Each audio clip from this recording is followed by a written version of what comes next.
What is going on, everybody? Welcome back to the Coach Steve Show podcast, where we recap everything in college football, college basketball, NFL, Chicago Bears, Illini sports, maybe a little bit of the NBA, even though LeBron James is soft and not the GOAT. We'll discuss everything. You can also find the podcast on Colorcast, where we go live like we are right now. Uh, please subscribe and like the Coach Steve Show YouTube channel. Listen to the podcast wherever you listen to podcasts: Spotify, Apple, Google, iHeartRadio, Pandora, literally anywhere you listen to your podcast. It can be found there. Please rate it, leave a review, share it out. It helps the algorithm that I do not understand. But if you could do all that for me, it'd be greatly appreciated. Again, like and subscribe to the Coach Steve Show YouTube channel, all that good stuff. Podcast also brought to you by the Belly Up Sports Podcast Network. If you go to bellyupsports.com, check out all the podcast blogs and everything there. Great stuff there. Today, on today's episode, we're going to dive into, I'm going to title it, Is There Loyalty in College Football? Just because of the reports coming out and some of this college football head coaching craziness that has just, it's kind of getting out of hand and kind of not getting out of hand. It's what reports are real, what reports are fake. We're hearing one thing and then we're getting a reach around and getting told another thing. But before we dive into that, podcast is also brought to you by Coach Stone Football. If you're a football coach like me and you're getting into the offseason, you're going to look to get better. So this is brought to you by Coach Stone Football and is back to the basics books and drills. If you go to CoachStoneFootball.com and check out all of his books on football drills, practice planning, game planning, and much, much more, you will never have to look up another drill again, I promise. His very first book ever is over 500 pages, if that gives you any type of idea what kind of books we're dealing with. So CoachStoneFootball.com. Check out all the back to the basics books and drills. Thank you, Coach Stone, for sponsoring this podcast. And if you're looking for an edgy drink to help with that midday pick-me-up, but you don't want the crash that happens after about an hour or so, or you're looking for that pre-workout before you go on a run or the gym without getting all the jitters, well, if you head over to swiftlifestyles.com, you're going to get just that. It's a clean, nutritional drink for any part of your day. If you're a gamer on Twitch or thinking about going on Twitch, they want to sponsor you, so go talk to them. It comes in a tub of 30 servings. I recommend the bubblegum flavor. You're not going to just buy an energy drink can or anything. You get 30 servings. You get a shaker on the website too. So if you go to swiftlifestyles.com and use the code Coach Steve Show, all one word, you will get 15% off your order. Betting season is in full swing. If you head over to mybookie.ag, that's the place you want to make your same game parlays, in-game bets, money lines. If you go to mybookie.ag right now and use the code BELLYUPFANTASY, all one word, it's going to double your very first deposit. That is free money. Everybody loves free money. So go do that for me. It helps support the podcast. So let's dive in. College football has been crazy with this head coaching carousel that we've got going on. I've talked about it before, and it just never seems to stop. Right when we get to a spot where we think we're done with the coaching changes, we're done with the craziness, nope, just keeps going around and around. So with everything going, Oklahoma has still been open. Then we're wondering, is Lane Kiffin going to go here? Then there had been reports if Miami's head job was open, Lane Kiffin would go for it. Mario Cristobal's name has still been thrown around. All of this craziness has been going on, and I don't see it ending anytime soon. But one thing that sparked me to hop on here and do this was the report with Mario. Let's just get out of the way. We're going to rip the Band-Aid off. The Mario Cristobal story to Miami. Miami, it was reported that Miami pursuing Oregon coach Mario Cristobal, Clemson AD with Manny Diaz still employed. So the head coach of Miami still has a job. Now, this was reported before. Different reports like this come out. This was reported on Sunday.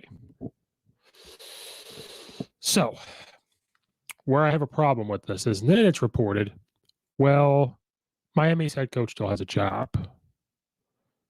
And, well, if he still has a job, why are reports coming out that they're going after Mario Cristobal? So then, you started to think, okay, this is just another report that's coming out. This is a report that is not going to be true. It's not going to matter. This is just smoke, because we saw the reports for Lincoln Riley going to LSU. They offered him a lot of money, X, Y, and Z to get to ABC.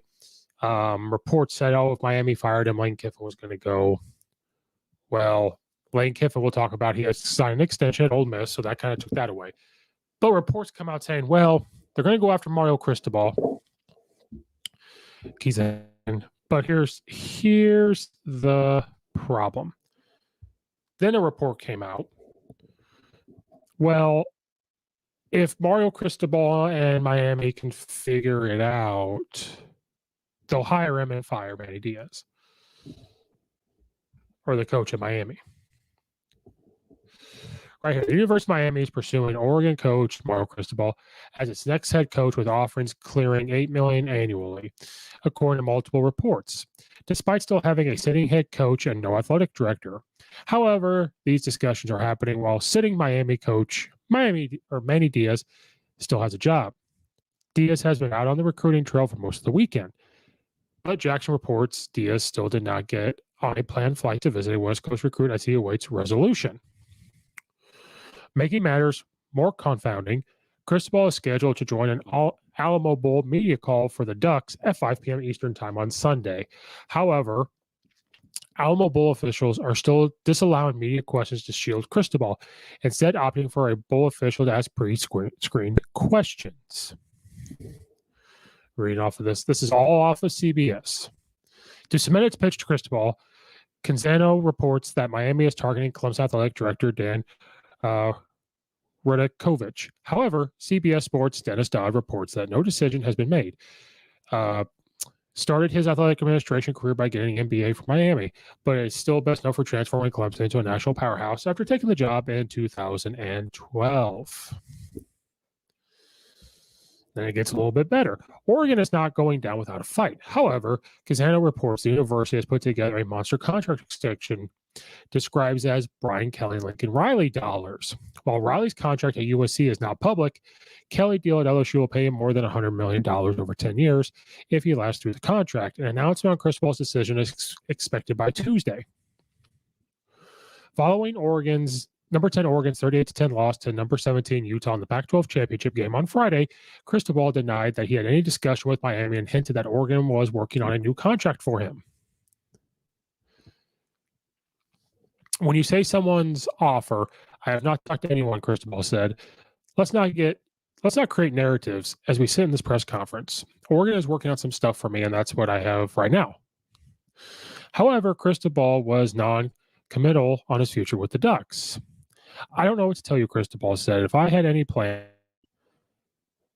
if I had a decision to make, or if I had something to report, I would. I wouldn't keep it one way or the other. Do I expect people to come at me? Yeah, I do. It happens every single year. Is there anything else to report besides that?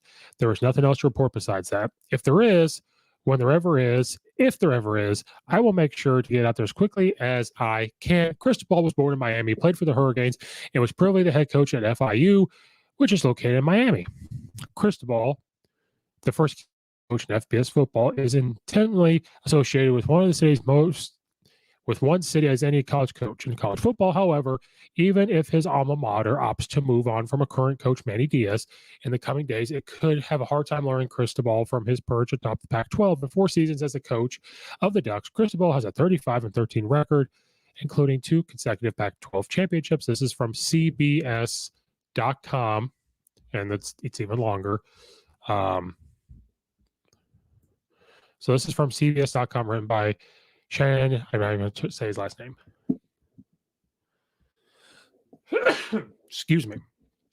So, if the reports are true, now this is on CBS and we know how this has gone. We know how this has gone. And then for him to say, well, if there's anything to report, I'll report it to you. Well, then where is the report coming from that do they just want you to coach there and that's why there's reports coming out or anything else? Well, if I'm Coach Diaz, I would leave. And I don't know if that's what Miami's trying to do, is say, you got to go, leave. Or maybe we can push him out so then we don't have to pay him, because these guys that work with coaches' contracts are amazing. You know, like Coach Ed Orgeron's getting $17 million a year, to leave. Gus and his huge millions of dollars are to leave. So I'm titling it, is there any loyalty in college football? Because of stuff like this. When you look at the Ed Orgeron thing, And I'll talk about Brian Kelly in a different episode again because things that happen. I do declare, my stars, my pearls. If that has any indication of Brian Kelly, what does that say about LSU administration where Lincoln Riley doesn't go, Mario Cristobal's not going, you land on Brian Kelly, like that type of thing? What does it say if a report leaks out and it's not true? What I don't understand is why don't people immediately hop onto social media, immediately call the media and say, this is not true? Because then it shows that it is kind of true. And if I'm Manny Diaz, I'm like, what the hell? Like what's going on? And so now you're keeping a coach hired, and then another report was released or put out there. They want Cristobal, but if Cristobal doesn't come and they can't figure it out, they already have a head coach. They already have Manny Diaz still. It doesn't matter. My ass, it doesn't matter. When you have a guy hired as administration, you have to be behind that person because you're the one that hired them. Now, if you don't like the job that they're doing and this type of crap, you should just fire them. Drop some cojones and fire them. Maybe you don't want to pay them. I have no idea. Maybe you don't want to pay for him to leave and then get Mario Cristobal. But if that's the case, then don't go after Mario Cristobal. Like, just leave him alone. And so people have come out and talked about how great this is for Miami, which is true. I'm not saying it's not. Poor coach Manny Diaz, but Cristobal has coached, with Alabama. He was at FIU. Now he's done good things at Oregon, and the record speaks for itself. So if it's true and he does go on to Miami, Miami's going to be it's a culture building. That's what he's going to do. He's going to bring a culture. And I've said this before, if you've listened to me, culture is everything. It is everything. Culture before X's and O's. Culture over scheme is huge. Players over everything is huge. Recruiting is huge. But this is the type of stuff I can't stand. So loyalty. Okay, now, what I mean by that is you hire a guy for 10 years and he's not doing the job you want in year 5, and you think it's just best that they move on.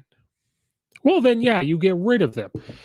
Your loyalty to a fault. But what I mean by loyalty is if you don't like the job they're doing, just fire them. The way Michigan handled Jim Harbaugh last year, I thought was weird, but it's better than this. At least the way Michigan handled Jim Harbaugh was, hey, we're going to delay talking about your contract extension. And they probably just were like, oh, let's see if anybody's out there. They just, instead of doing it today or tomorrow, they're like, oh, talk to us in a week. You're still under contract till a specific date. Everything is good. And then they just came back and said, okay, we'll just renegotiate. We'll do these things. Well, now the report comes out where Miami's like, we're going to keep Manny Diaz if Mario Cristobal doesn't want him. But if I'm Manny Diaz, why would I want to coach for that place? And it's hard because I think if he were to quit or resign, they probably don't have to pay him as much money. So I feel like they're just trying to do that. So he could come out and try to be fired and get paid. So this is going to be a weird effect, I think. Now, they could just fire him. I think Miami has the boosters to fire him and pay him. Now, Miami's got to upgrade facilities. Rumor is, like Florida State has bad facilities. Miami's got to upgrade them. Florida is currently upgrading them. But the loyalty in college football with this is just crazy. I ain't talking about just the coaches. I firmly understand the coaching thing. And I think they've got to push back the, commitment and recruiting to stop these coaches from leaving so early. For example, I think LSU made a bowl game, so Ed could have been coaching that. Like, who's going to coach the game? Is it going to be Ed Ogeron? I have no idea. Now, when you fire a coach and the other coach's season's done, hire him. I've already said this. I think they've got to push back that recruiting thing to help this. But just I wanted to talk about that. If you just don't like the job that's doing, get rid of them. Get rid of them. So is there loyalty in college football? The whole thing's not going to be about this. I'm not saying coaches are loyal to a fault when it comes to college football because some follow the money and some don't. You see the ones that don't, but you see the ones that do. They have families. I've always been under the impression of how much money is too much money. If I'm a head coach at a college and I'm making $4 million as a head coach, I would think that's enough. after taxes and everything, if it's even $2.8 million or $3 million, to me, that's plenty. But I've never been a head college football coach.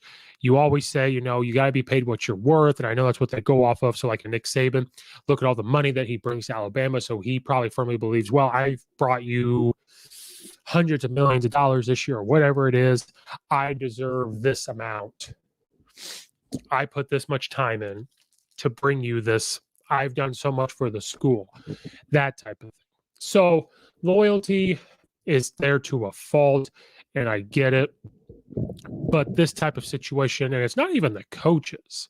I'm not even talking about Mario Cristobal. He doesn't know, not saying with the Oregon thing. I'm talking about administration. I'm talking about these presidents. I'm talking about these guys that hire hiring committees instead of hiring themselves. So is there loyalty in college football when I talk about Mario, this thing with keeping Manny Diaz? Just fire the guy. Just fire him. I don't understand it. Moving on in this college football craziness, because it also was reported if Lane Kiffin wanted the Miami job, it was his. But as reported, and I'm glad for this, I'm really happy. With the best regular season in program history in the books, and a New Year's Six Bowl appearance coming, Ole Miss has a contract for head football coach Lane Kiffin, as announced Saturday by Vice Chancellor for Intercollegiate Athletics, Keith Carter. In his second year at the helm of the Rebel football program, Kiffin has guided Ole Miss to a 10-2 record, the first 10-win regular season in school history. That includes a perfect 7-0 mark as Hemingway Stadium as part of an ongoing 9-game home win streak for Kiffin's teams. The number 8 ranked Rebels are now into a New Year's Six Bowl and into recruiting season for the future solidified. We are committed to winning championships at Ole Miss, and Coach Kiffin is the person to lead us to those heights. With his winning edge, offensive vision, and recruiting prowess, he has quickly cemented our team among the best in the nation. And this is just the start. With major facility projects on the horizon, we're investing in this program like never before and look forward to building on the foundation that Kiffin has established. So that right there is loyalty. That right there is showing trying to help Lane Kiffin move forward. You're trying to upgrade everything. So Lane Kiffin gets a contract extension. They want to keep him there. He's done really, really good things. To get them up there. He almost got them into the playoff. Like I said, they're a game or two away from getting them up there. So to give him an extension is fantastic. And I think they did that because they knew that this Miami thing was going to, come up. Another report that Miami announced that it agreed to a new contract with Kiffin, who has led the number 8 Rebels to a 10-2 record. Per ESPN, Chris Lowe and Harry Lyles Jr., Kiffin's annual salary would be in the $7 million range. Previously reported connected to Kiffin to the University of Miami with Andy Slater on Fox Sports 640 South Florida, notably stating in November that the 46-year-old would leave for South Florida if the Hurricanes job ever opened. Kiffin is staying at Oxford, however, as Ole Miss appears headed for a New Year's Six Bowl amid one of the best seasons in school history. Kiffin signed his most recent extension on February 28th, 2021.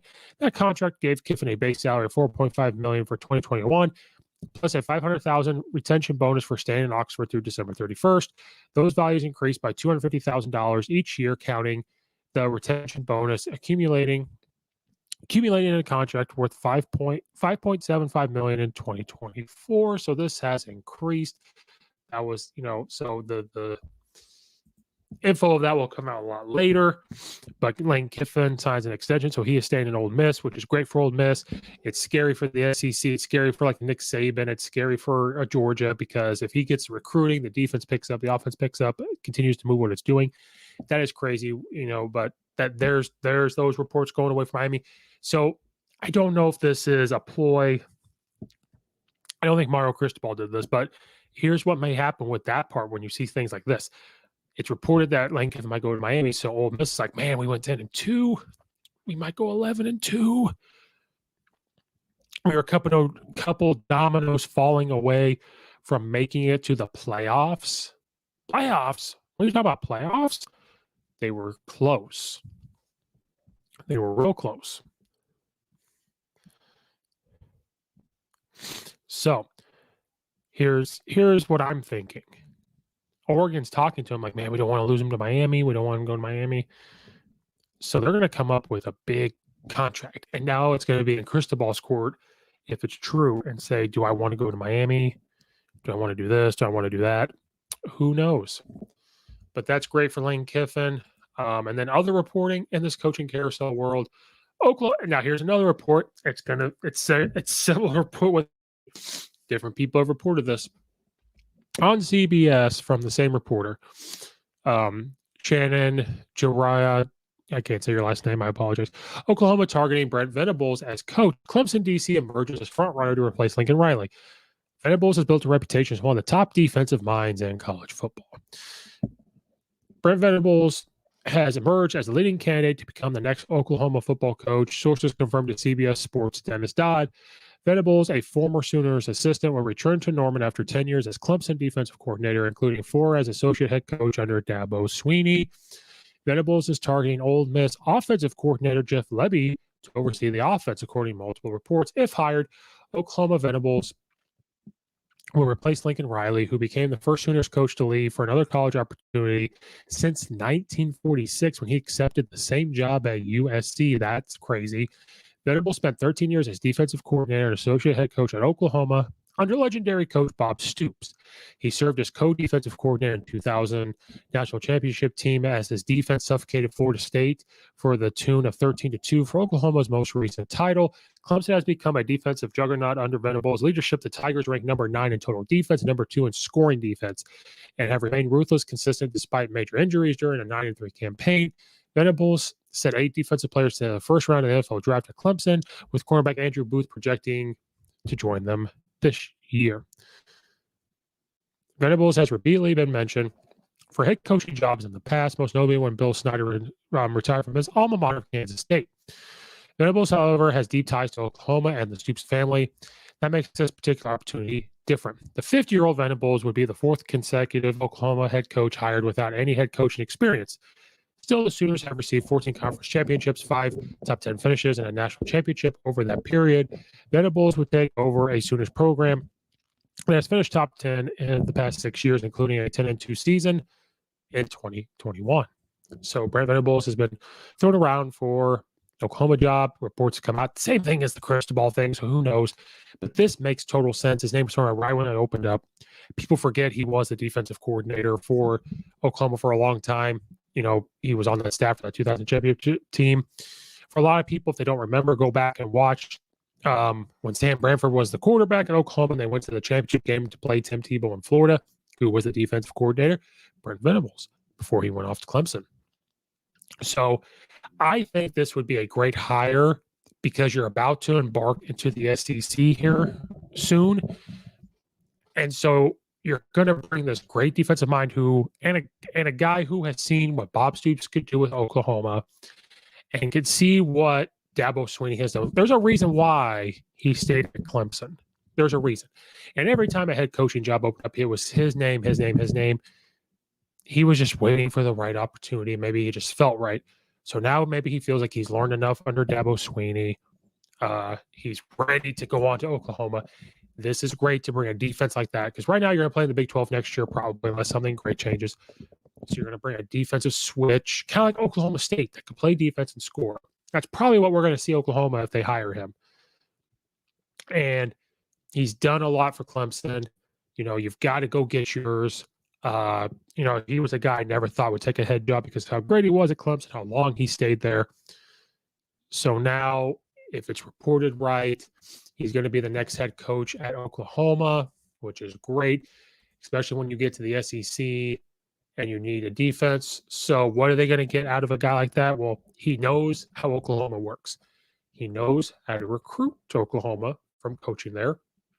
He's going to have Bob Stoops. Bob Stoops is going to coach the bowl game. Bob Stoops still helps out Oklahoma. That's a guy he probably still talks to this day, and that's a guy he can lean on to look at recruiting, you know, to really help build Oklahoma up. Don't be surprised. I know Bob Stoops does the Fox Sports stuff, but don't be surprised if maybe he hires if Bob Stoops. I'm surprised Bob Stoops doesn't have a job in the athletic department or something to do with football. Don't be surprised if that comes up. I could see that happening to help him out But that would be a great hire for them to get that defense, ramped back up to what it was, to revamp it. I mean, it was great way back when, but he's going to bring that. He saw culture building, how Dabo Sweeney did it. And then now, in his mind as a competitor, what can my type of defense do in the SEC when we get there? When we've got to go play Georgia and Mississippi State and Alabama and Auburn and all these guys.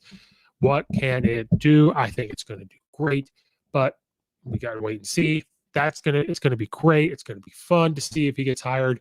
But that's kind of how I wanted to wrap it up, to talk about that stuff. What was great for Ole Miss, great for OU, but I also wanted to talk about the loyalty part with these administrators in college football, which is absolutely insane. And they need to push the recruiting commitment back, so that way this coaching thing doesn't get all crazy and we don't have guys leaving left and right. And we don't have guys saying, I'm not the head coach at LSU and we're off to USC and all that stuff.